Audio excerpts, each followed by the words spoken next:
Meus amigos, minhas amigas, uma boa noite para todos. Que Jesus nos abençoe com a sua paz, que o seu amor envolva a todos nós, que nos sintamos acolhidos pelo seu Espírito e pelo seu coração, para que assim sintonizados com o Evangelho, a nossa experiência aqui nesta noite possa ser transformadora. Porque sempre que dois ou mais corações se reúnem em torno do Evangelho, como o Mestre mesmo nos prometeu, a sua presença se faz sentir, pois onde dois ou mais corações buscam o Evangelho, há a presença do amor, e por meio da sua presença se faz um banquete para o Espírito, para aquele que anseia por nutrir-se do pão da vida, para aquele que está sedento da água viva, para aquele que quer se deixar envolver e penetrar pela luz do mundo, para aqueles que buscam, enfim, o caminho, a verdade e a vida. Então, com esse espírito que espero possamos nos reunir aqui nesta noite. Quis o Senhor que a nossa programação fosse um pouquinho diferente da originalmente proposta. E nós acatamos, é claro, as suas decisões, as suas deliberações, mas com o mesmo espírito de serviço e de aprendizado, que deve nos conduzir em cada passo da caminhada. E é também por isso que eu agradeço pelo carinho, desde já, pelo acolhimento expresso pelos corações aqui de Santa Rosa, de Santo Ângelo, de todas as cidades da região que se façam aqui presentes. Imagino que esteja sendo transmitido também pelos amigos que nos acompanham via transmissão online, que nós nos sintamos realmente, apesar das distâncias, unidos, presentes neste momento, numa reunião espiritual, para além de qualquer espaço físico, onde os mensageiros do Mestre se fazem presentes, para a gente poder realmente, cada vez mais, como conversávamos aqui um pouco antes, tomar consciência dos desígnios do Mestre a respeito de cada um de nós. Onde estivermos, onde tenhamos sido por Ele colocados, que saibamos entender a magnitude do seu chamado e realizá-lo. Entendendo um pouquinho daquele que Ele adiantou para nós, que um dia sentiremos em plenitude, mas que podemos já, de certo modo, experimentar, quando aos discípulos, na passagem da mulher samaritana, Ele dirá: eu tenho um alimento que ainda não conheceis, porque a minha comida é compreender a vontade do Pai e cumpri-la, realizá-la. Que enquanto espíritos possamos nos deixar penetrar até a medula desta compreensão, para que a nossa ação se faça verdadeiramente produtiva para nós enquanto espíritos em jornada e para o mundo, para o qual nos compete deixar também o nosso legado e a nossa contribuição. Então, mais uma vez, agradeço pelo carinho e acolhimento expressos a mim e a Flávia. A gente pode sentir mesmo o quão fomos bem envolvidos por esse amor fraterno e esperamos, de alguma maneira, retribuir, dentro das nossas parcas possibilidades, com alguma reflexão que lhe seja útil para a caminhada. Porque aqui nós falamos daquilo que, para a nossa jornada, tem sido a força e a inspiração. Aqui nós falamos daquilo que, para nós, nosso esforço diário, tem sido a nossa salvação, o contato com o Evangelho, sem o qual não saberíamos onde estaríamos, não saberíamos onde poderíamos estar. Então, é com esse intuito que nós vamos conversar um pouquinho, essencialmente, sobre o Evangelho. a partir de algumas obras, a partir das propostas que havíamos estabelecido, vamos tentar fundi-las aqui, né, numa fala um pouquinho mais extensa do que originalmente prevista para este horário. Vamos tentar fundir as reflexões sobre o livro Paulo e Estevão, que estavam propostas para a tarde, com a reflexão agora da noite do Eis-me aqui, Senhor, porque, de certo modo, elas já estavam conectadas. Elas já tratavam desse mesmo universo, que é essa obra, no fundo, e o quanto ela representa do Evangelho para nós. Porque, sem sombra de dúvidas, uma obra como essa é parte do Evangelho também. É um complemento sublime e valioso do Evangelho, não só de Atos dos Apóstolos, mas tudo o que Emmanuel coloca aqui, e aqui ele atingiu talvez o seu apogeu em sua obra, a gente percebe que ele atuava, na verdade, como médium mesmo. Se existia um médium no plano material, existia um médium no plano espiritual, que era Emmanuel, de esferas que nós não conseguimos conceber. Aliás, temos até informações nesse sentido. Neio Lúcio chega a dizer, durante o processo ali de obtenção da obra, naquele contexto, certo dia com felicidade, nas reuniões íntimas ali do culto da família Joviano, na Fazenda Modelo, certo dia ele chega com alegria dizendo que havia participado no mundo espiritual de um seminário sobre as epístolas paulinas, ministrado por ninguém menos do que o próprio autor das epístolas paulinas. E diz ele que tal era a magnitude do espírito, né, daquele espírito que mal ele podia descrevê-la. Como a dizer que aqueles espíritos acompanhavam mesmo aquele grupo, aquele esforço, para que viesse ao mundo uma obra de tamanha magnitude espiritual. Então, Paulo, Estevão e os demais certamente estiveram envolvidos ao nos transmitir o que nós temos aqui como um roteiro mesmo para nós de aprendizado. E é sempre uma tarefa imensamente difícil tentar sintetizar uma obra como essa. Comentávamos ainda antes também aqui nas conversas que tínhamos sobre o próprio esforço de Emmanuel de tentar sintetizar essa obra. Imaginemos o desafio pelo qual ele passou.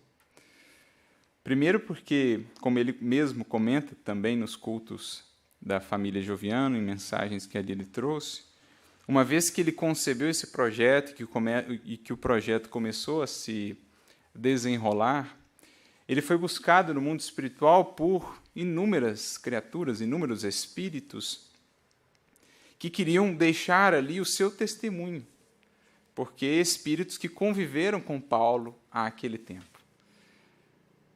Espíritos que viveram na Tessalônica, em Éfeso, em Corinto, ou em Roma, ou na Galácia, e que tiveram a ocasião singular, extremamente valiosa, de cruzar caminhos com esse apóstolo inesquecível.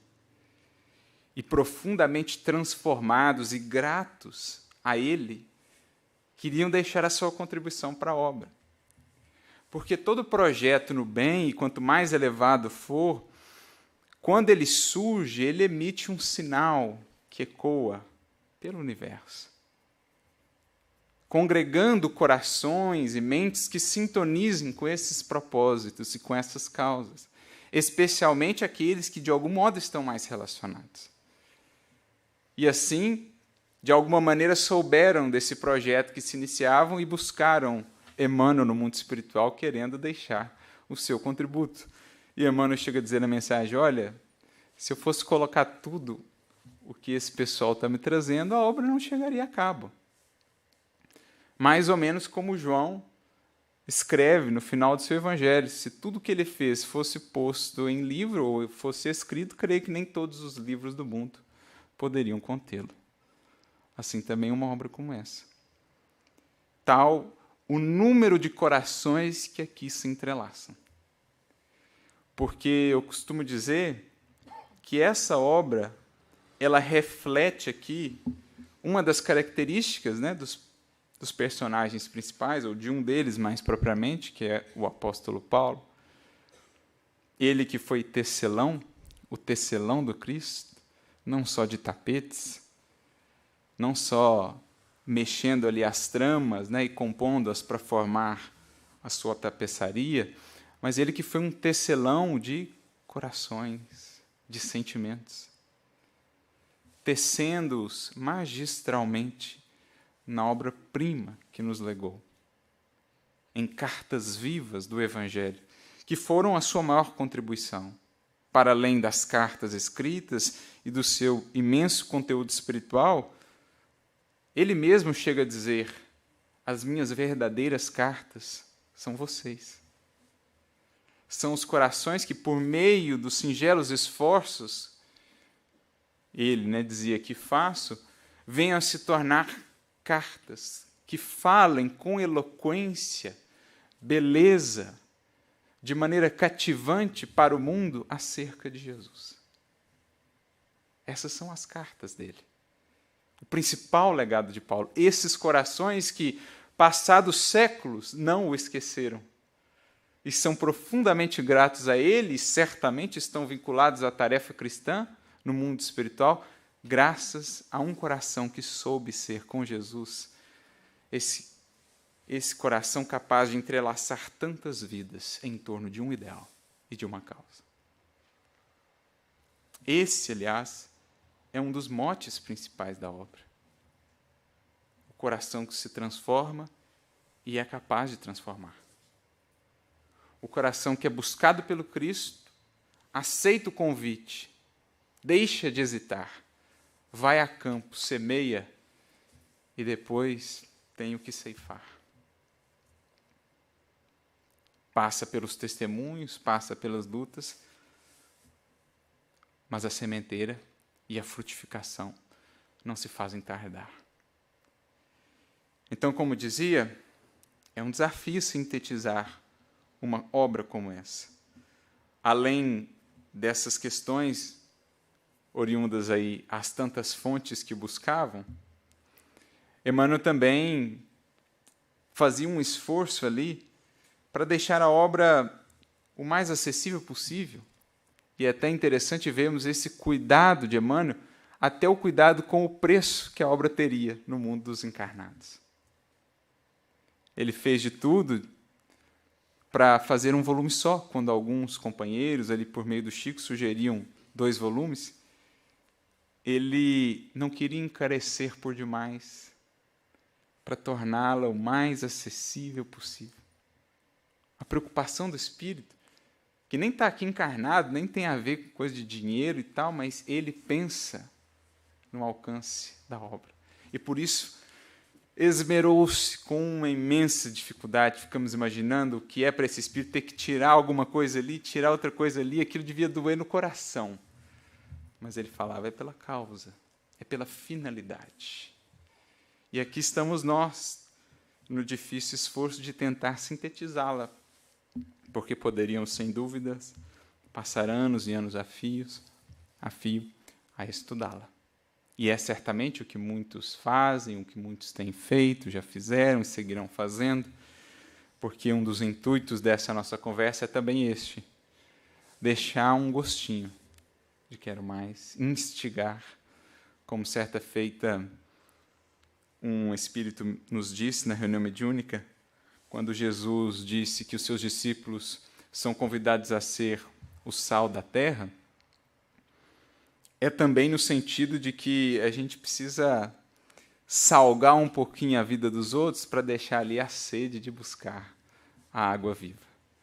Então, nosso papel aqui é um pouquinho desse, de trazer esse sal para que depois a sede os possa levar ao oásis, que é um livro como Paulo Estevam. E dentro desses esforços, então, de síntese, em outras abordagens, por exemplo, já seguimos o caminho de partir da síntese que Emmanuel sempre nos oferece no início de suas obras, que são os seus prefácios imensamente valiosos, que são como que bússolas a nós ofertadas por ele, para que saibamos nos conduzir na obra sem perder ali o foco dos objetivos e finalidades principais.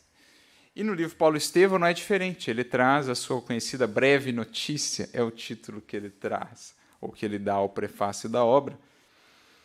E ali, dentre outras coisas, ele fala sobre os principais objetivos ou as principais motivações que o levaram a escrever esta obra. Dirá ele, são 2 os principais. Claro que a partir destes, muitos se desdobram, mas são 2 os principais. O primeiro deles, dirá Emmanuel, as igrejas amornecidas da atualidade e os falsos desejos dos crentes justificam o nosso propósito. Então, de uma maneira bem emanuelina, o que ele está a nos dizer? Muitos cristãos mornos, muitos cristãos iludidos quanto ao verdadeiro propósito do Evangelho e do cristianismo em nossas vidas. Muitos, diz ele, aguardando o menor esforço, as facilidades terrestres, os caminhos mais rosados e suaves, esquecendo-se do Calvário, esquecendo-se destes primeiros heróis e heroínas de nossa fé, que deixaram para nós as bases e os fundamentos.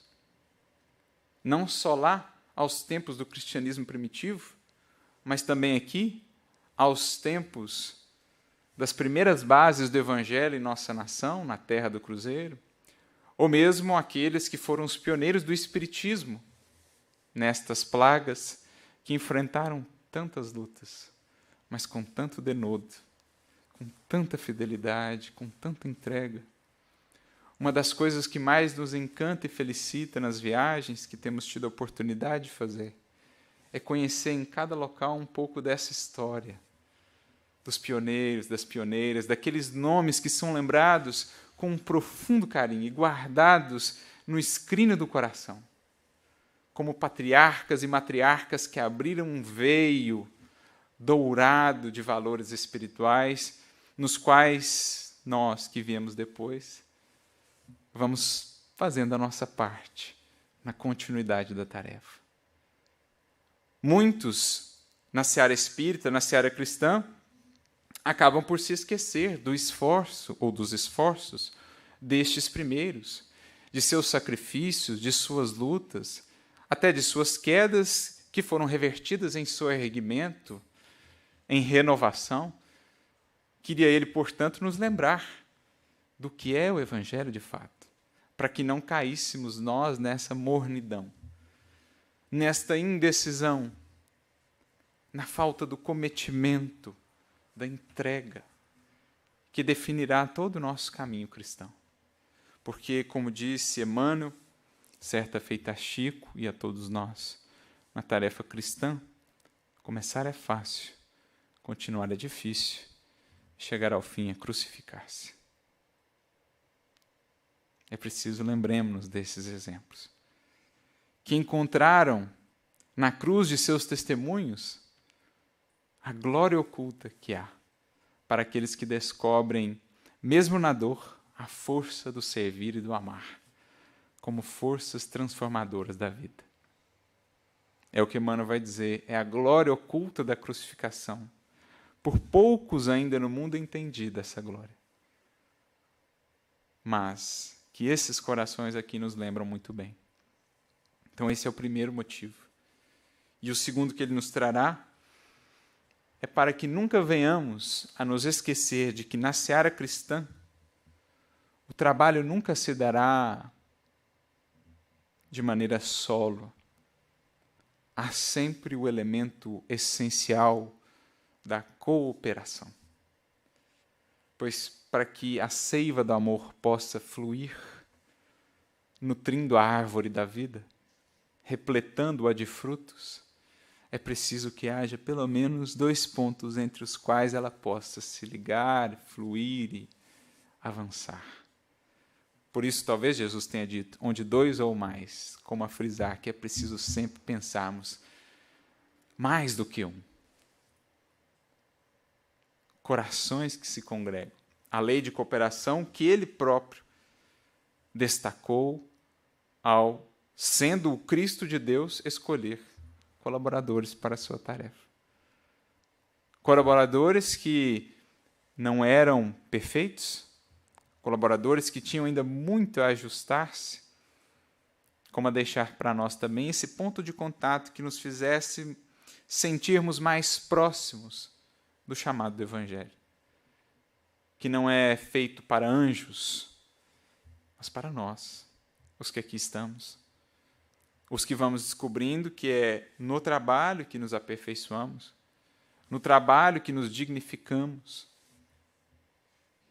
e não que não somos dignos ainda de trabalhar, pelo contrário. É o enfermo que precisa do remédio, como disse também o mestre no Evangelho. Portanto, essa lei de cooperação, o esforço fraterno, o esforço conjunto, a comunhão, a comunidade, porque a proposta não é de homogeneização, de uniformidade. Cada um será um espírito, cada um é um espírito com sua trajetória, suas possibilidades, mas apesar das diferenças, podemos ser um. Nesta unidade de princípios, de metas, de causa que nos une e nos congrega. Nesta unidade que só o amor é capaz de manter. Harmonizando todas as diferenças para extrair delas o melhor. Como Paulo destaca naquele bonito símbolo seu, falando da comunidade cristã, comparando-a a um corpo, que tem as suas muitas partes, mas no qual todas atuam em conjunto, pelo bem deste corpo, que é, Paulo define, a igreja do Cristo, isto é, a comunidade dos seus seguidores. Ele é a cabeça, de onde promanam as diretrizes, a inspiração, mas cada um na frente em que atua será uma parte do corpo, e cada uma com a sua função, a sua importância, e todas integradas no amor e na fraternidade. Essas são as duas motivações que ele nos apresenta acerca da obra, sobre as quais reiteradamente precisamos refletir. Porque é muito fácil, no mundo, cedermos a um certo atavismo de acomodação, de estagnação, de menor esforço, quando o Mestre a todo momento nos desafia. Jesus é consolo, amparo, mas também desafio e chamado constantes. Me recordo de uma frase que gosto muito do Espírito Mariano, no livro Falando da Terra, capítulo 32, quando ele dirá que no Sermão do Monte há mais desafio do que reconforto. Porque assim atua Jesus, aparentemente até de maneira paradoxal. Ao mesmo tempo que consola, ele incomoda. Porque ele quer nos fazer avançar, porque ele sabe que tem mais a ser tirado aqui, a ser expresso. Por isso, já dizia um grande pregador cristão, que o bom estudo do Evangelho, digamos assim, a boa reflexão, a boa pregação em torno do Evangelho é aquela que consola os aflitos e aflige os consolados. É aquela que consola os que estão angustiados, mas aquela que, de certo modo, incomoda os que estão acomodados. É aquela que vai no âmago do ser e lembra-lhe do imperativo da vida. Brilha a vossa luz. Sede perfeitos. Expressões no imperativo que o Evangelho nos traz a denotar a própria lei. Desde a criação, impelidos nesse vasto movimento ascensional, intuitivamente trazemos conosco gravada em nós, em nossa consciência, essa voz imperiosa do Criador a dizer a tudo que é criado: e faça-se a luz, e a luz se fará.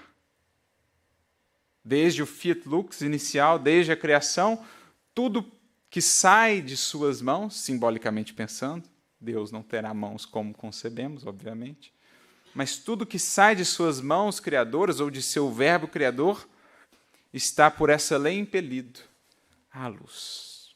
Mas por vezes acomodamos-nos às sombras, seja da ignorância, naquilo que Emmanuel chama de ignorância acalentada, por nós cultivada, porque às vezes é cômodo não saber, ou muitas das vezes é cômodo não saber, para não dizerem todas elas, porque a sabedoria, ou o conhecimento, melhor dizendo, sempre nos tira de algum paraíso, sempre nos tira de alguma acomodação, seja pelas sombras de nossas paixões, em que nos fazemos ali cativos de nós mesmos.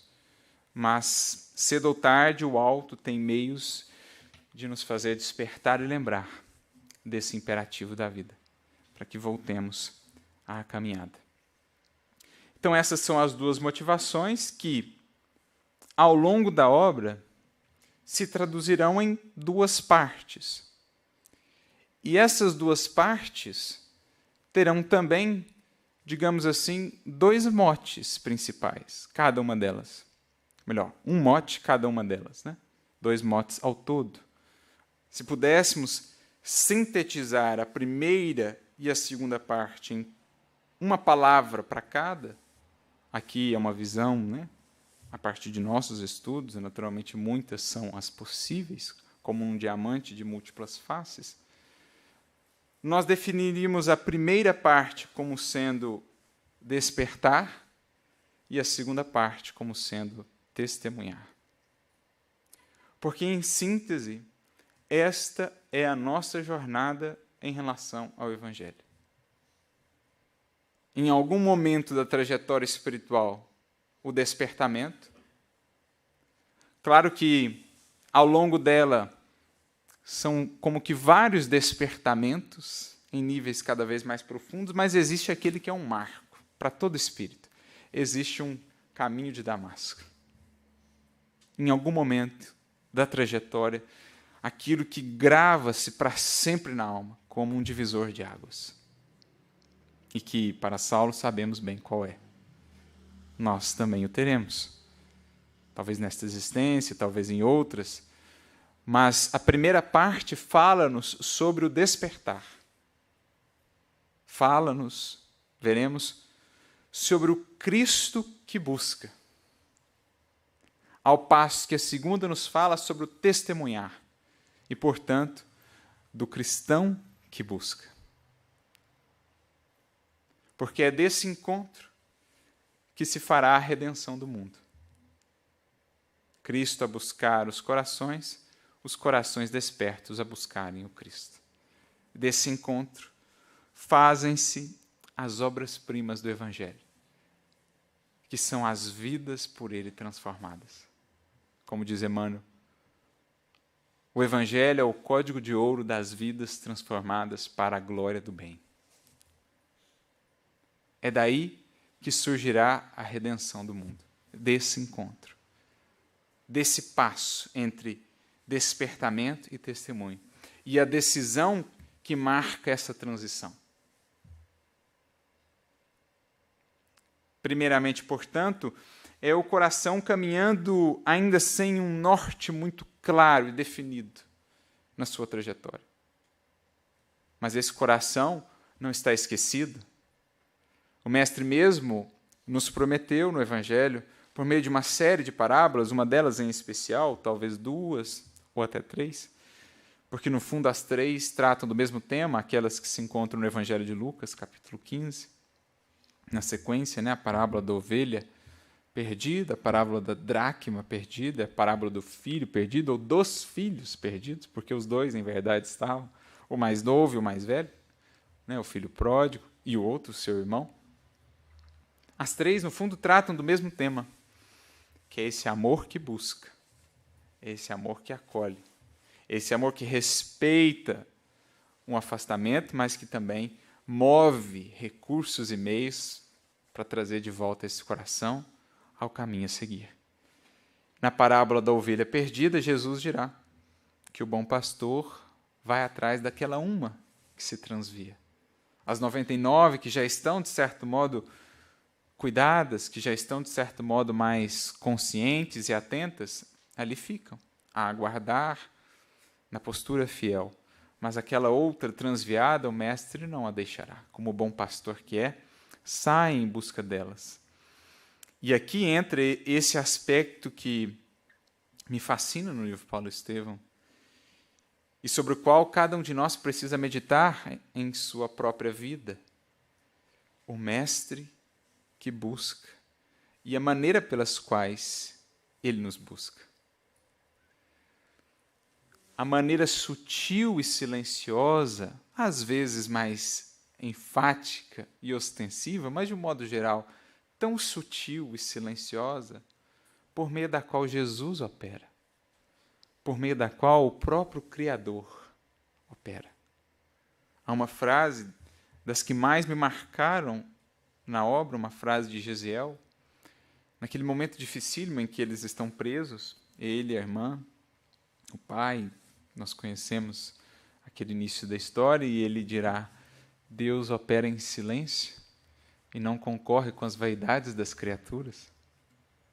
E esse operar silencioso de Deus e também do Cristo é algo que não me canso de me encantar, porque é tanta expressão de cuidado, é tanta expressão de misericórdia quando lançamos um olhar mais analítico e reflexivo sobre o nosso caminhar até aqui, que nos sentimos, como Paulo destacou numa de suas cartas, constrangidos por tamanho amor.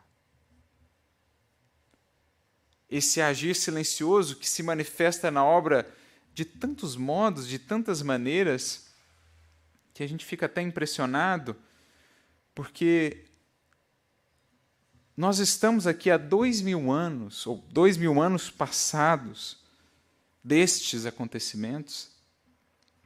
Acontecimentos que, em sua maioria, aqueles mais definidores, ocorreram ali sob o testemunho de alguns poucos, no recanto de uma casinha, de um local afastado, distante, decisões culminantes e importantíssimas que foram tomadas e que repercutiram depois em toda uma série de eventos que vieram a nos alcançar, passado tanto tempo. Essas decisões foram quase que ali anônimas, silenciosas, apagadas.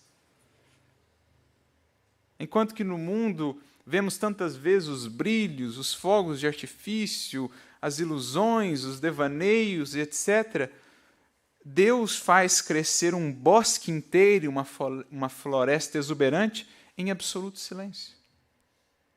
Uma árvore que cai é um estrondo, mas um bosque inteiro que cresce é absoluto silêncio. E aí a gente vai vendo que em alguma cela daquela prisão de Corinto, naquele tempo, ali 2 corações estavam sendo forjados, para mais tarde encontrarem um outro coração e também o forjarem, para que este coração mais tarde encontrasse milhares e milhares de corações e os transformasse, para que esses corações transformados pudessem solidificar no mundo a história, a base do cristianismo que chega até nós hoje. Eventos estes que começaram naquela cela escura em que um Gesiel e um Abigail conversavam à noite, à luz das estrelas, esperançosos e confiantes em Deus. Deste evento, gente, o quanto não se desdobrou. Em alguma galera romana, à qual foi ele condenado, Gesiel, este coração manteve-se fiel ao amor e ao bem que haviam o conduzido até ali. E foi naquele ambiente, imaginemos só, inclemente, áspero, doloroso, ali apagado para o mundo, que esse coração em silêncio foi conseguindo cativar e tocar até o feitor, até o capataz. Foi sendo visto como alguém diferenciado, e foi graças a essa postura de amor que ele foi indicado para cuidar de um homem que havia entrado naquele barco, por algum motivo, naquele momento. Sérgio Paulo adentra aquele navio, enfermo. E aquele homem, conhecido pelo seu amor, que foi indicado, em verdade, praticamente para morrer cuidando dele, porque adquiria também a enfermidade, adquiriria, aquele homem em silêncio segue fiel ao amor, apesar das consequências, ainda que ficasse doente. Fazia ele o que a consciência e o coração lhe pediam. E graças à chave do amor, ele encontra a sua libertação. Na gratidão daquele coração que ele havia auxiliado quando ninguém mais quis auxiliar. E graças a essa libertação, ele pôde chegar até Jerusalém, pôde conhecer a Simão Pedro, e aí as consequências se desdobram. Isso tudo, gente, a ocorrer num recanto obscuro de uma galera navegando pelo mar Mediterrâneo naquele tempo. Um evento que impactou a história da humanidade. Será que a gente consegue perceber a dimensão disso? Que em algum dia, Ananias foi chamado por Jesus aí à rua direita, que está lá ainda até hoje em Damasco. Vai na rua direita, lá na hospedaria do Judas, e vai ter um homem lá te esperando. Quando você chegar, ele vai estar cego, mas ele viu em visão que alguém chegaria, chamado Ananias, para curá-lo. Vá lá. Ele é um vaso por mim escolhido. E ali, só os dois e os espíritos de testemunha, Paulo se convertia de vez e se entregava de coração e agora de olhos mais esclarecidos ao Evangelho. Naquela cena acompanhada por ninguém, a não ser os espíritos. No silêncio. Assim Deus operando nesses rincões, nesses recantos. O coração que pode transformar uma nação pode estar crescendo aí em algum rincão, está sendo preparado por Deus em alguma casinha humilde, em algum pardieiro. O coração que vai revolucionar a ciência, as artes, Deus está aí operando e nós aqui, sem percebermos, confusos, aflitos pelo mundo, e o silêncio operoso de Deus, tudo transmutando para o bem, com a paciência e com o amor, graças aos corações que se fazem fiéis, quando não são vistos, quando não são aplaudidos, quando são excluídos, enganados, ludibriados, perseguidos, feridos, estes que se fazem fiéis apesar de, é por meio deles, mais propriamente, que Deus e o Cristo vão redimindo o mundo. Por conta desse agir silencioso de Deus. Quando os homens, as criaturas, nós aqui, os encarnados, estamos a dormir, Deus, o Cristo e os seus estão aí a operar. No coração dos espíritos que aportam neste mundo, das crianças, daqueles que vêm em tarefa, daqueles que vêm dispostos a testemunhar. Então isso me encanta. Esses encontros assim aparentemente impossíveis. Paulo está ali viajando na região da Ásia, mais a oeste, já próximo ali à costa do Mediterrâneo, tem um sonho. Agora você precisa cruzar o Mediterrâneo, você precisa ir para o outro lado, nós estamos te esperando aqui. E agora, como é que a gente faz? Ele está lá no mercado, com aqueles que o acompanhavam, no caso Silas, se não me engano, e Timóteo, e de repente, no mercado, ele encontra Lucas. Qual a chance disso? Numa época que não tinha WhatsApp, não tinha e-mail, não tinha carta, e eles se encontram num mercado ali. Não, nós precisamos cruzar para lá. Eu estou indo, vamos conosco, a gente vai a bordo ali. Esses e outros tantos encontros que são organizados no silêncio, nos bastidores da vida. Isso nos fala muito do que é o Cristo a buscar. A primeira parte da obra, o Cristo a manejar os seus recursos sublimes, um coração que cruza os nossos passos, um livro que chega até nós, uma mensagem que ouvimos, um dever a que somos chamados, uma enfermidade que nos visita. Silenciosamente, o Cristo vai fazendo com que venhamos a estar onde precisamos estar, dando-nos a autonomia de escolher. Mas ele insiste. Respeita, mas envolve-nos, convida-nos. E é justamente isso que Saulo pôde perceber. num trecho que escolhemos aqui para sintetizar essa primeira parte da obra, quando daquele seu encontro luminoso às portas de Damasco, no caminho de Damasco. Quando ele cai da montaria, um gesto que é profundamente simbólico, não só a queda física, mas um voltar-se a si mesmo, um cair na realidade de si, diz Emmanuel, Saulo compreendeu.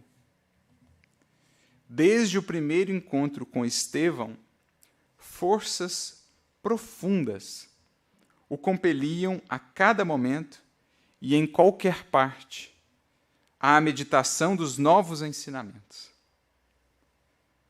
O Cristo chamara-o por todos os meios e de todos os modos. O Cristo chamara-o por todos os meios e de todos os modos. A grande pergunta para nós é: como Ele nos tem chamado? Porque que Ele chama, temos a certeza, de todos os meios e por todos os modos que encontra. Mas é preciso que nós nos façamos minimamente mais receptivos. Desenvolvamos minimamente a nossa sensibilidade. E era inclusive o processo pelo qual Saulo passava, trabalhado pela dor, pelas desilusões. Começava ele internamente a indagar-se quanto aos propósitos da sua vida, o que ele buscava de fato, o que havia conquistado até ali ou não. Lembrava-se ele dos cristãos, mas parece não ter nada e, no entanto, tem justamente o que eu desejaria ter, que era a paz. E é nessa mínima brecha que o Mestre se aproveita e mostra-se em sua luz. Assim também conosco, às vezes será a enfermidade na qual conseguimos vislumbrar essa luz do Mestre, às vezes será um dever que nos desafia, um trabalho, uma ocupação que não esperávamos. Se nos deixarmos meditar um pouco, refletir, abrir, veremos talvez esse fulgor que nos conclama. Porque a primeira parte da obra, de um modo geral, claro, poderíamos fazer outras tantas abordagens, mas é Jesus mobilizando uma série de corações e circunstâncias para resgatar, para trazer à sua seara este coração. E por meio dele, outros tantos. Mas não julguemos que Saulo seja um privilegiado. A todos ele nos chama. Aliás, Emmanuel faz questão de frisar isso no prefácio, que é para que essa dúvida não fosse em nós alimentada. Mas como assim? Eu não percebo, eu não sou chamado, Jesus não me vê. O chamado ao ministério, diz Emmanuel, chega para todos, mas de um modo geral encontra ouvidos cerrados, corações repletos de exigências, que não sabem se adaptar ao desígnio dele, porque querem designar o que ele tem de fazer. É uma inversão de papéis. E por isso, às vezes, estamos tão surdos a Jesus, porque queremos falar a Ele e não escutá-lo. Mas o chamado é quem quiser vir após mim e não adiante de mim. Porque o Mestre é o Mestre e vai à frente. O lema cristão, nas palavras do precursor, o Batista, é preciso que ele cresça e que eu diminua. Só ali Saulo pôde perceber que, no fundo, não existem acasos quando ouvimos falar do Evangelho, quando o Evangelho de algum modo nos alcança. Emmanuel irá frisar: não acredites no acaso quando ouvires falar do Evangelho. É o convite sendo reiterado. É a lembrança do compromisso assumido. Mas continua. Ele cai em pranto, como nós sabemos, e diz o Emmanuel: certo, o Salvador apiedara-se do seu coração leal e sincero, consagrado ao serviço da lei, e descera da sua glória, estendendo-lhe as mãos divinas. Ele, Saulo, era ovelha perdida no resvaladouro das teorias escaldantes e destruidoras. Antes, ele havia dito, Emmanuel, doravante necessitava reformar o patrimônio dos pensamentos mais íntimos. A visão de Jesus, ressuscitado aos seus olhos, renovava-lhe integralmente as concepções religiosas. Então chega o Mestre convidando-nos a reformar o patrimônio dos pensamentos mais íntimos.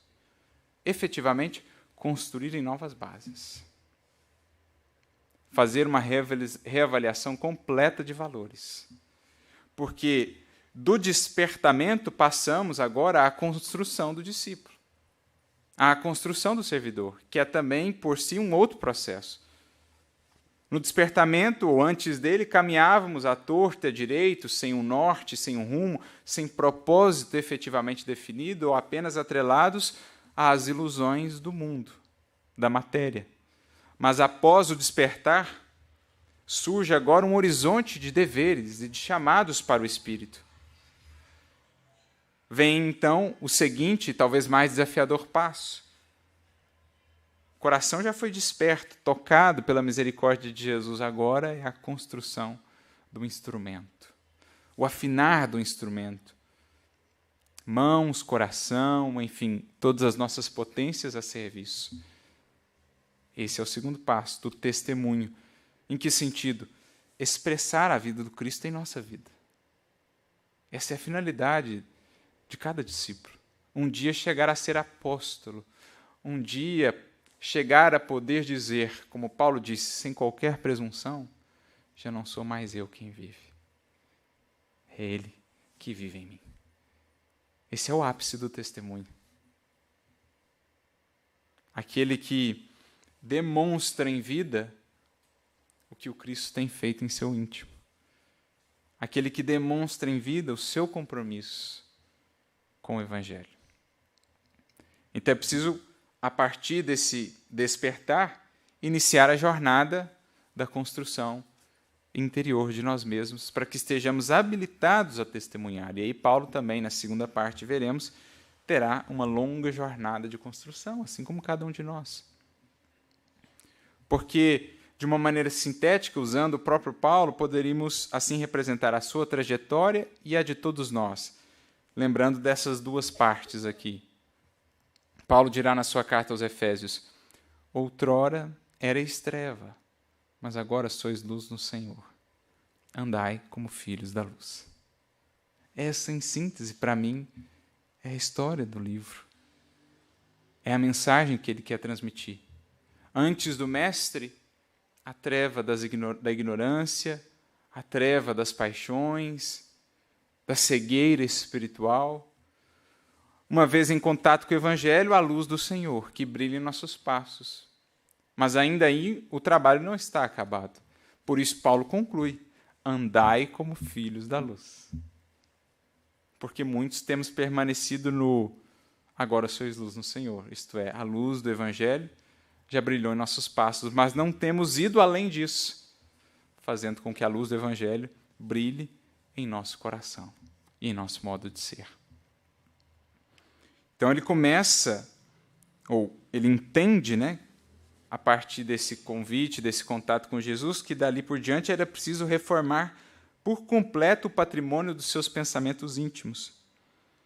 Ele era aquela ovelha que o bom pastor vinha resgatar, trazer de volta ao aprisco. Como ele diz, Jesus era o pastor amigo que se dignava a fechar os olhos para os espinheiros ingratos a fim de salvá-lo carinhosamente. Num ápice, o jovem rabino considerou a extensão daquele gesto de amor. Em alguns instantes, ele vislumbrou a magnitude daquele amor que tanto havia renunciado por nós, vindo ter conosco e indo ter com ele, buscá-lo mesmo naquela condição em que estava. Um amor que, por muito perdoar, um amor que, tal é a sua misericórdia, nos faz encontrar como única resposta possível amar de volta. É isso que o amor de Jesus faz em nossas vidas. Quando alcançamos a sua real extensão, não encontramos outra maneira de retribuir e sentimos que temos de retribuir. Não que Jesus espere, mas nós sentimos que é. A gente não encontra outro jeito senão amando de volta.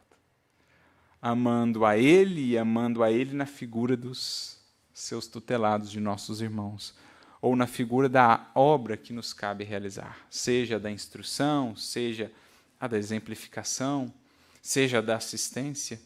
São formas que o Espírito encontra de responder a esse amor cada vez maior que ele vai devassando, porque costumo dizer que Jesus é um oceano, do qual conhecemos por ora a praia ali, a borda da praia, a rasura, mas as almas que se aprofundam vêm em dimensões que não conseguem sequer delinear ou delimitar. Como disse Paulo na sua epístola aos Romanos, onde abundou o pecado, superabundou a graça. Traduzindo de maneira mais clara para nós, o amor de Jesus é tal que não importa o tamanho do nosso abismo, o abismo a que tenhamos nos arrojado, esse amor ali nos embala e ainda transborda.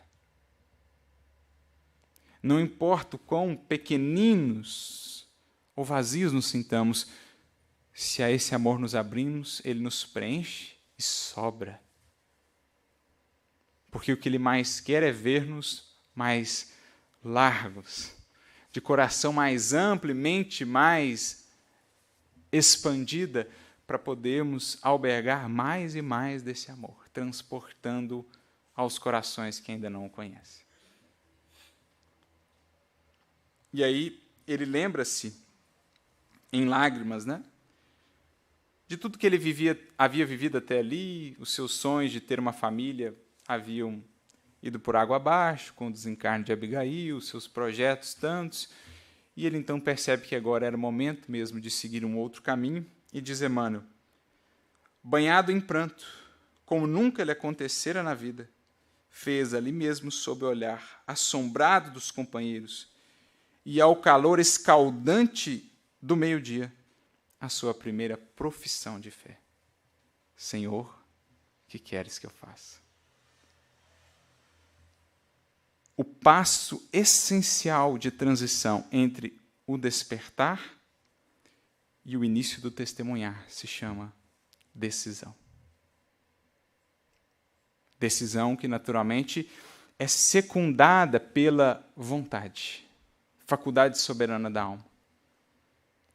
E aqui Paulo é para nós esse exemplo magno do que é resolução.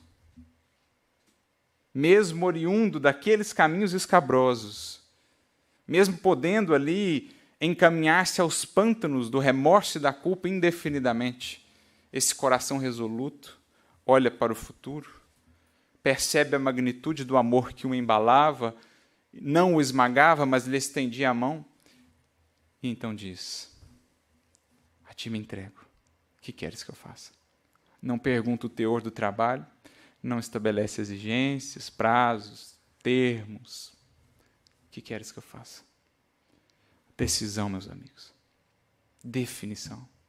Como disse Emmanuel aqui, aquela alma resoluta, mesmo no transe de uma capitulação incondicional, humilhada e ferida em seus princípios mais estimáveis, dava mostras de sua nobreza e lealdade. E aqui entra uma espécie de parêntese, mais de conexão, o outro tema que nos congrega. Porque isto aqui é o eis-me aqui, Senhor. Que, pouco mais à frente aqui no tempo, seria expresso por um outro grande coração, dentre tantos que poderíamos extrair desta obra, não a reduzindo a Paulo e Estevão, obviamente. Ananias, o autor desta frase, que, pouco depois desses acontecimentos, em Damasco é chamado por Jesus. Está registrado no livro de Atos, no capítulo 9, versículos 10 em diante. Jesus aparece e lhe diz: Ananias. E o coração fiel responde como? Eis-me aqui, Senhor. Sem exigências, sem termos, sem expectativas, sem caprichos. Eis-me aqui, Senhor. Jesus esclarece o teor do trabalho. Lembra de um tal de Saulo, que está vindo por aí atrás de você? E aí ele comenta. Sim, eu ouvi falar muito dele, que ele tem feito coisas difíceis lá em Jerusalém, né? E que aqui ele está munido de cartas dos sumos sacerdotes para prender a todos que se confessarem cristãos. Ele não... Às vezes a gente interpreta como se ele estivesse hesitando, mas ele simplesmente informa. Sei quem é. Sei do teor das suas tarefas, da atividade. E Jesus, então, apenas complementa. Vai, pois, porque ele é para mim um vaso escolhido. E eu o mostrarei quanto lhe compete padecer por amor de meu nome. E aí o texto diz simplesmente, Ananias foi. Não teve, Senhor, mas tem certeza? Senhor, mas é isso mesmo? Ananias foi. Como um dia Barnabé foi buscar aquele homem que estava de novo lá numa pousada, choroso, quando os companheiros do caminho, no primeiro momento, ainda indecisos, não sabiam se o acolhiam ou não, se era uma armadilha de novo ou não, quando ele volta do deserto, alguns pendendo para não acolhê-lo, outros, dentre eles Pedro e principalmente Barnabé, pendendo para acolhê-lo, e Barnabé diz, não, eu vou. Daí que eu vou. E foi. Resoluto, firme. E essa resolução, meus amigos, é algo sobre o que precisamos meditar profundamente. O porquê ainda de tantas hesitações. Nesse sentido, me recordo de uma mensagem de Emmanuel, que se encontra no livro Rumo Certo, capítulo 26, chamada Decisão e Vontade, em que o Emmanuel dirá, incerteza parece coisa de pouca monta, mas é assunto de importância fundamental no caminho de cada um. Fundamental. As criaturas entram na instabilidade moral, habituam-se a ela e passam ao domínio das forças negativas sem perceber. Ou seja, essa falta de resolução, que é fruto de uma interiorização em nós, com raízes profundas no solo do sentimento, desse compromisso que nasce do conhecimento de nós mesmos, que nasce desse amadurecimento dos propósitos que nos norteiam, isso nos faz, digamos assim, muito instáveis. Diria Tiago na sua epístola, aquele que duvida é como a cortiça ao sabor das ondas do mar. Ora para lá, ora para cá, não consegue manter um roteiro de estabilidade por meio do qual a espiritualidade o possa auxiliar. Porque na hora que os espíritos, os bons amigos, vêm em auxílio, ele muda de sentido, ele muda de direção. Não conseguem estabelecer, então, uma constância por meio das quais, ou por meio da qual, cada trabalho na seara do Evangelho cresce. Sem continuidade, sem perseverança, não há efetiva construção nem conquista. Talvez por isso Jesus tenha dito no Evangelho de Lucas, com a vossa perseverança ganhareis as vossas almas. Em algumas traduções encontramos paciência, a palavra grega hipomone, que pode ser traduzida por paciência, perseverança, fortaleza ou resolução, firmeza de propósito. E esse é um traço que nós encontramos nesses corações, num Ananias da vida.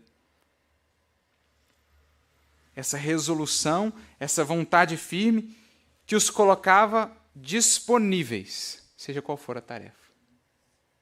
Porque isso exige coragem.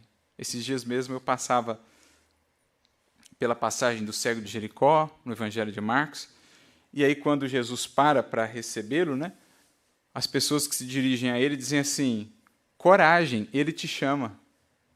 Eu fiquei pensando, que estranho, né? O indivíduo está se dirigindo para Jesus e eles falam para ele, coragem. Porque geralmente a gente fala ou indica a coragem para uma situação difícil que vai ser vivida, para algo doloroso, para algo, né, desafiador. E ele estava ali se encaminhando para Jesus e eles dizem, coragem. Como a dizer que não é possível apartar a caminhada com Cristo desta coragem.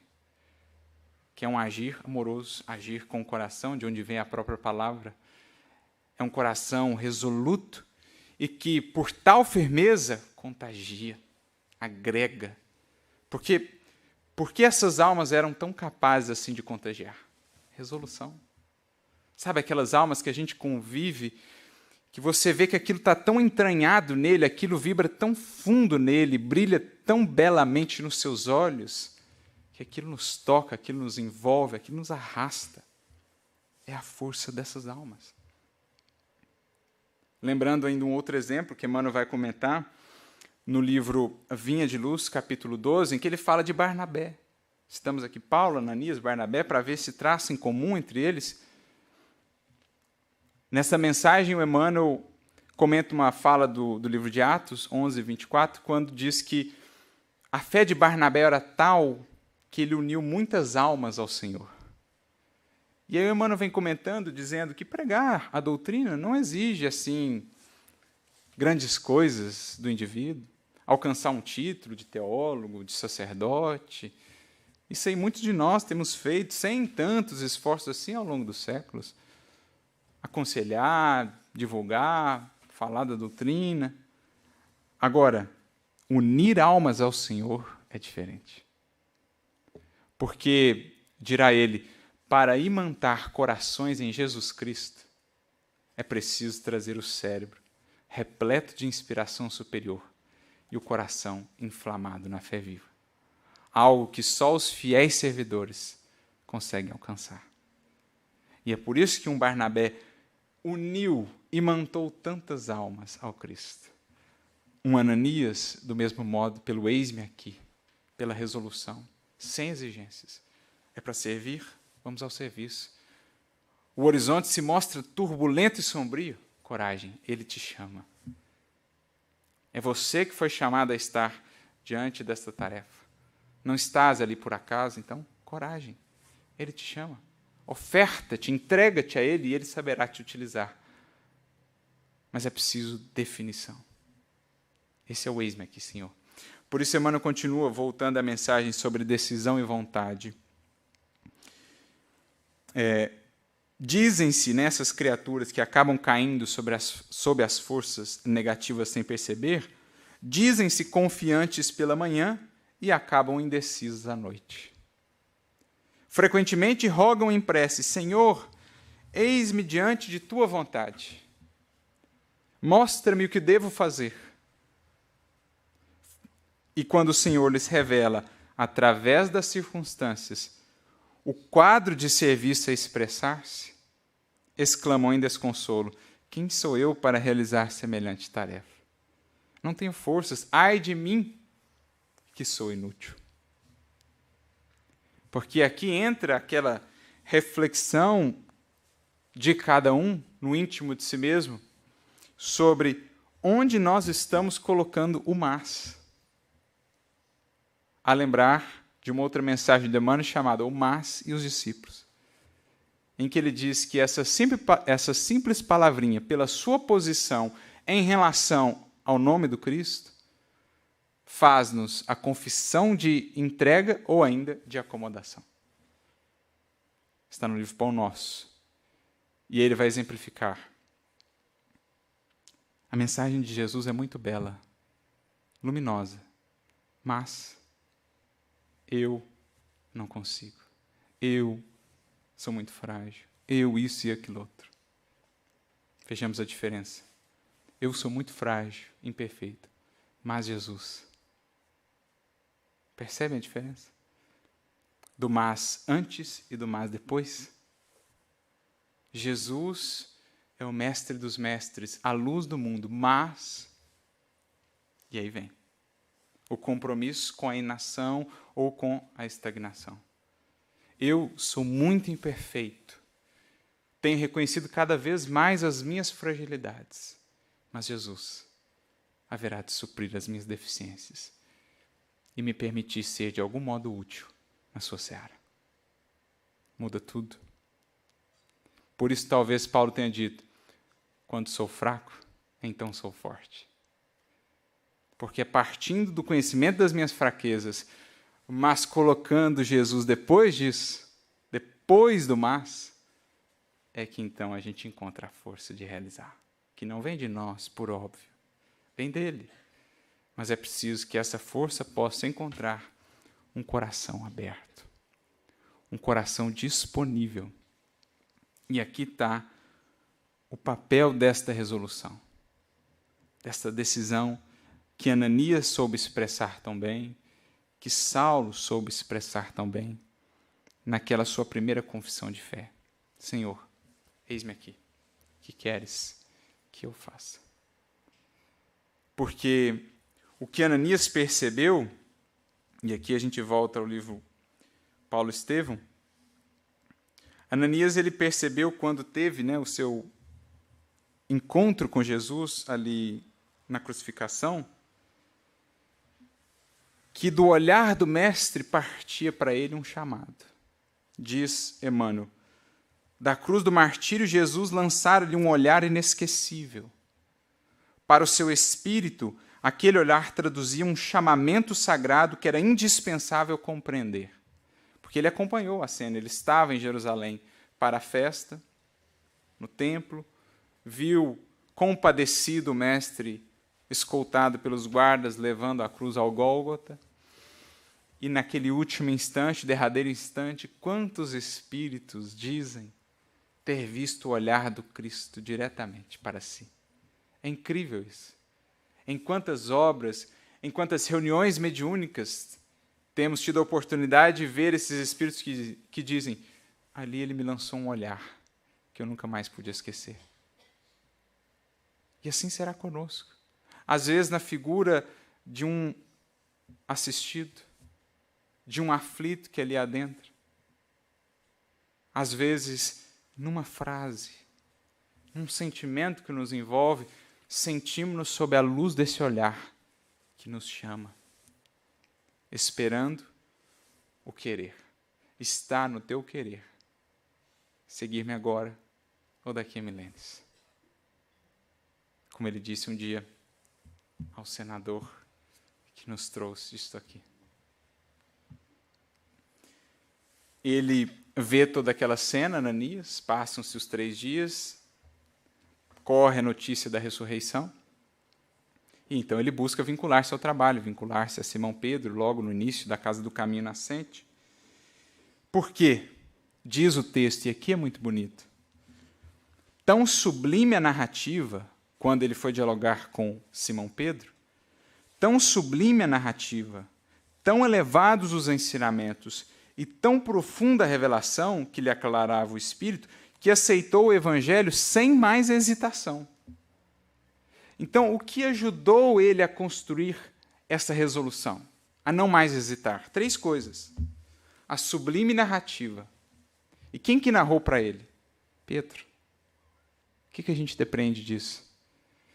Que havia tanto Cristo nas palavras de Pedro, tanto carinho, tanto amor.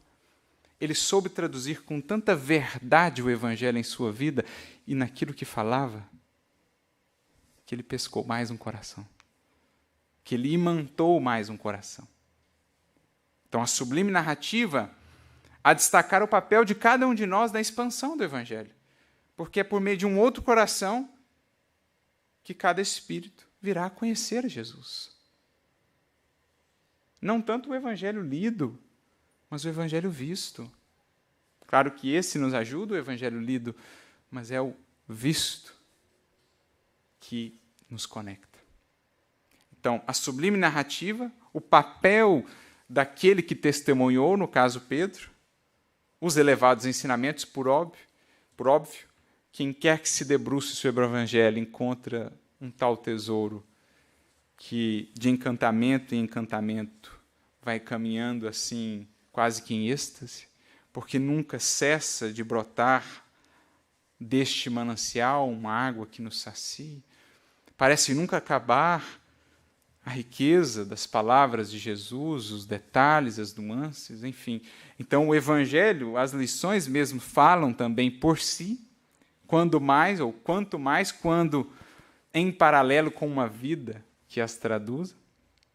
E, finalmente, a revelação que lhe aclarava o Espírito, ou seja, o impacto daquilo que ele ouviu e viu em si mesmo. Essas três coisas unidas são o essencial para que em nós o Evangelho encontre o caminho de chegar aos outros corações. Essa é a habilidade desses corações que tornaram-se assim tão resolutos porque encontraram corações resolutos antes. Ou acreditamos que a resolução de Saulo depois, não tem muito da resolução de Estevão que ele pôde ver na Casa do Caminho, no Sinédrio e no Templo. Quando, por exemplo, envolto por todo o Sinédrio, que ali praticamente o dilacerava com os olhos, sozinho, sem ninguém para defendê-lo a não ser o Cristo.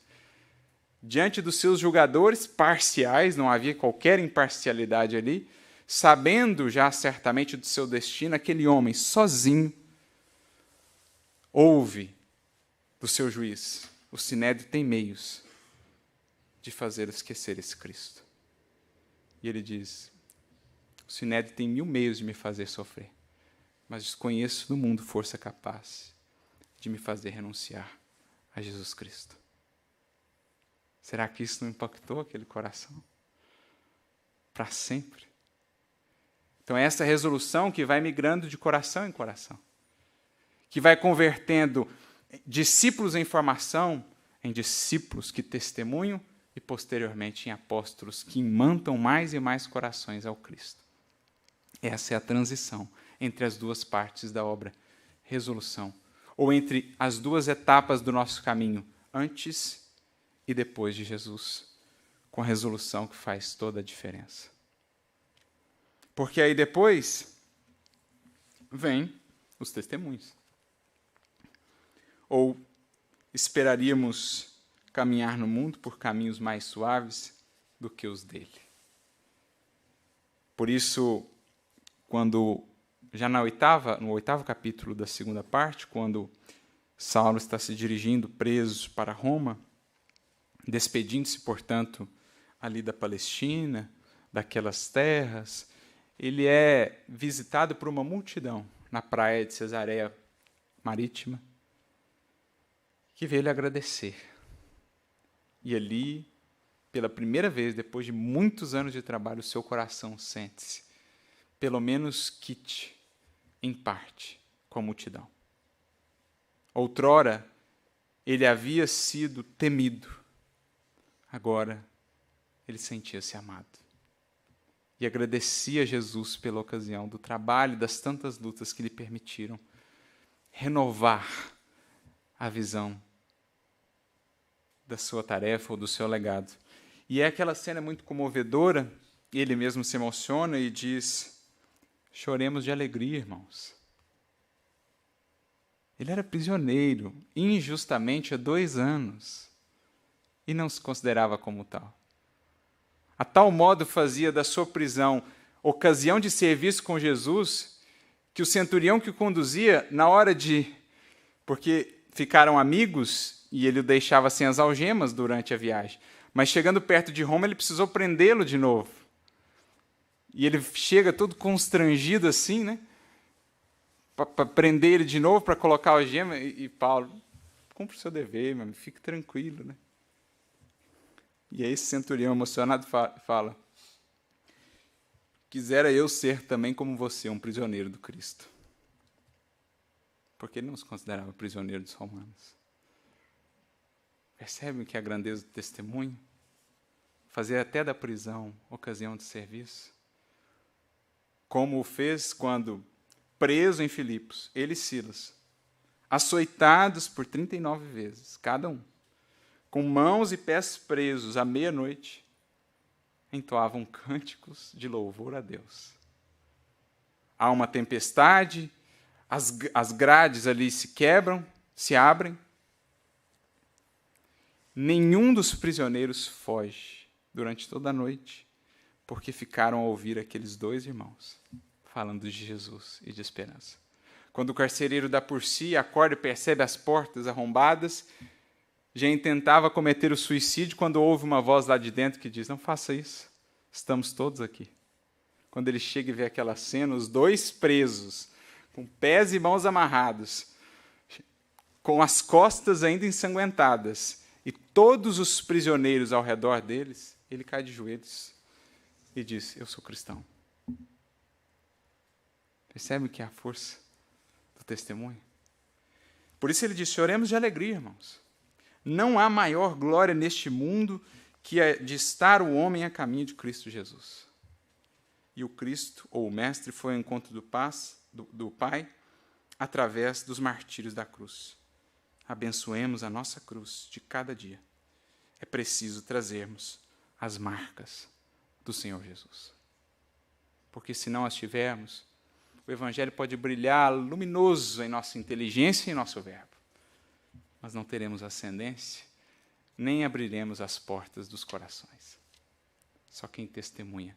Como um dia disse a ele, Ananias, quando ele já, no impulso de primeiro momento, logo após a conversão, quis pregar em Damasco, e não colheu senão frieza e indiferença. E Ananias disse: Saulo, você recebeu a tarefa do semeador, e qual é a primeira coisa que o semeador faz? Ajunta sementes. Enquanto a tua vida, Saulo, não refletir o Evangelho o mais integralmente possível, a sementeira será muito improfícua. Então vai testemunhar, vai à luta, vai à preparação, e assim ele o fez. Adquirindo as marcas de Jesus no corpo, porque dizem, ao final da vida, o seu corpo era pura cicatriz, mas também no espírito. Cada dor, cada luta, convertida em brecha de luz, a irradiar-se por onde passava. E aí Lucas fica emocionado com aquilo, né? Olha, eu vou escrever o quanto você foi amado. Eu nunca vi uma cena tão comovedora na minha vida. E ele fala: não fale, Lucas, sobre virtudes que não temos. Fale sobre o que nós fizemos, fale sobre as nossas quedas, para que todos os discípulos do porvir percebam que o processo não é mágico, que não há privilégios, há sim construção e perseverança. E aí ele ainda diz: foi ele, o Mestre, quem removeu nossas misérias angustiosas, enchendo o nosso vácuo. Foi a sua mão que nos tomou caridosamente e nos reconduziu ao caminho santo. Essa é a primeira parte da obra. Não me contaste, aí ele fala das lutas de Lucas, das lutas dele próprio, né? Assim como iluminou minhas veredas sombrias as portas de Damasco, levou-te ele à igreja de Antioquia para que lhe ouvisses as verdades eternais. Né? Lucas conhece primeiramente o cristianismo em Antioquia. Por mais que tenhamos estudado, Lucas, sentimos um abismo entre nós e a sabedoria eterna. Por mais que tenhamos trabalhado, não nos encontramos dignos daquele que nos assiste e guia desde o primeiro instante da nossa vida. Nada possuímos de nós mesmos. O Senhor enche o vácuo de nossa alma e opera o bem que não possuímos. E mais adiante ele conclui: no meio de tudo isso, de qualquer labor ou tarefa que venhamos a nos entregar, lembremos o que diz aqui Paulo: fomos apenas míseros servos, que se aproveitaram dos bens do Senhor para quitar ou pagar as próprias dívidas. Ele nos deu a misericórdia para que a justiça se cumprisse. Essa é a expressão do coração que, por 30 anos, num processo gradual e perseverante, constante, pôde construir essa presença em si, fazendo-a tão eloquente e tão afirmativa. Porque, no fundo, o cristianismo é sobre isso, como falamos ao início. Cristo a nos buscar e depois nós a buscarmos o Cristo. Como diz Emmanuel numa mensagem em que comenta a fala de Ananias: eis-me aqui, Senhor. Cristianismo significa Cristo e nós. Poderíamos acrescentar em nós. Porque os homens esperam Jesus, mas Jesus espera também os homens. E não acreditemos no mundo redimido, sem almas redimidas, diz Emmanuel nesta mensagem. E é por isso, meus amigos, que encaminhando aqui para a conclusão das nossas reflexões, recordo-me ainda de uma outra mensagem ou consideração de Emmanuel, que é muito bela pelo teor de consolo que nos traz, e porque, de certo modo, também sintetiza o que é essa obra, né? Esse agir silencioso do Cristo, como nós mencionamos, essas tramas que o Mestre vai operando na teia dos destinos, construindo assim pelo entrelaçamento de vidas, obras tão belas, legados tão sublimes, histórias tão luminosas. Há uma mensagem do Emmanuel chamada Adiante de Vós, que se encontra no livro Vinha de Luz também, capítulo 67, em que ele fala de uma mensagem daquele mensageiro na ressurreição do Mestre, quando alguns vão buscá-lo no túmulo e não o encontram. Diz lá o anjo, né? Olha, avisem para os seus discípulos e para Pedro que ele vai adiante de vós para a Galileia. E é muito bonita a abordagem que Emmanuel traz, porque ele figura a Galileia aqui como sendo para nós o reino. Jesus escolheu aquele para ser o seu rincão principal de atuação, e a Galileia passa a ser para nós a representação dessa comunhão, dessa convivência com Jesus, que é o seu reino. E diz o texto que ele vai adiante de nós. Emmanuel pega isso e dirá: é raro encontrarmos discípulos decididos à fidelidade sem mescla nos momentos em que a luta supera o âmbito normal. Ou seja, onde geralmente a questão pega para nós. Porque despertos para o valor do Evangelho, creio que todos que aqui estamos minimamente, o que geralmente tem pegado para nós, não nesta apenas, mas em outras encarnações, é o passo da transição entre o despertar e o testemunhar, que é justamente a decisão. Geralmente vamos com Jesus até 1 milha, mas raríssimos querem ir até a segunda. Geralmente vamos com Jesus até a túnica, mas raríssimos querem também dar o manto. Geralmente vamos com Jesus até uma face, mas raríssimos querem dar a outra. A integralidade do que somos. Então, geralmente, quando a luta se mostra mais sombria, desafiadora, são raros os que dizem: eis-me aqui, Senhor. São raros os que tendem coragem, Ele te chama. Porque foram justamente os que fizeram isso que são hoje lembrados e pelos quais nós temos uma profunda gratidão. Seja ele um Paulo, seja ele um Ananias, seja ele um pioneiro do espiritismo aqui em nossa região ou em qualquer outro lugar, foram esses homens e mulheres que disseram, quando o horizonte era o mais sombrio: eis-me aqui, Senhor. Por isso, Emmanuel continua: comumente, em se elevando a experiência para maiores demonstrações de coragem, valor e fé, modifica-se-lhes o ânimo de imediato. Converte-se a segurança em indecisão, a alegria em desencanto. Multipliquem-se os obstáculos e surgirá a dolorosa incerteza. Os aprendizes, no entanto, não devem olvidar a sublime promessa do princípio, quando o pastor recompunha o rebanho disperso. Então ele já havia chamado.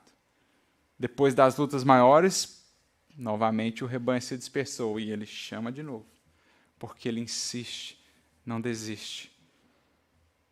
O mestre, dirá ele mais adiante, está sempre fazendo o máximo na obra redentora, contando com o esforço dos cooperadores apenas nas particularidades minúsculas do celeste serviço. Ou seja, ele vai sempre adiante. Ele tem ido adiante de nós, preparando as circunstâncias, preparando os encontros, operando em silêncio, para que ao passar por determinado trecho da estrada, ali não estivéssemos desamparados, sem norte ou sem recursos. A questão é entender Ele que vai aplanando caminhos e o papel que nos cabe de ir seguindo, aproveitando esses caminhos e aproveitando para semear. Não vos entregueis, conclui Emmanuel, às sombras da indecisão quando permanecerdes sozinhos ou quando o trabalho se agrave na estrada comum. Ide, confiantes e otimistas, às provações salutares ou às tarefas dilacerantes que esperam por nosso concurso e ação. De certo, não seremos quinhoados por facilidades materiais, deliciosas, num mundo onde a ignorância ainda estabelece lamentáveis prisões. Mas sigamos felizes no encalço das obrigações que nos competem, conscientes de que Jesus, amoroso e previdente, já seguiu adiante de nós. Ou seja, se por ora o caminho se nos mostra áspero, é porque, em verdade, muito áspero ou muito mais áspero estava ele antes de Jesus para nós o preparar. Que a gente saiba sempre se lembrar desta orientação, de que ele vai adiante e tem atuado incansável e perseverante para nos despertar, entregando-nos o Evangelho e amorosamente e pacientemente está ele a esperar, dizendo-nos: está no teu querer me seguir agora ou daqui a séculos. Felizes os que souberem aceitar e resolutos afirmar o seu compromisso com Jesus. Encontrarão desde já a alegria, a glória, a dádiva interior de com Ele comungar em cada passo do caminho. E como a vida se faz tão mais bela com Jesus ao nosso lado, ou melhor, com Jesus em nós. Que Ele nos abençoe, nos ampare a todos e que saibamos, partindo do despertar que já nos alcançou, afirmar resolutamente o nosso compromisso, para que Ele nos considere dignos, então, já de testemunhar algo por amor do seu nome. Muita luz e muita paz a todos. Ficamos aí disponíveis, caso exista alguma pergunta, alguma coisa. Esperamos que Jesus possa inspirar e conduzir realmente a cada um de vocês na caminhada. Deus os abençoe.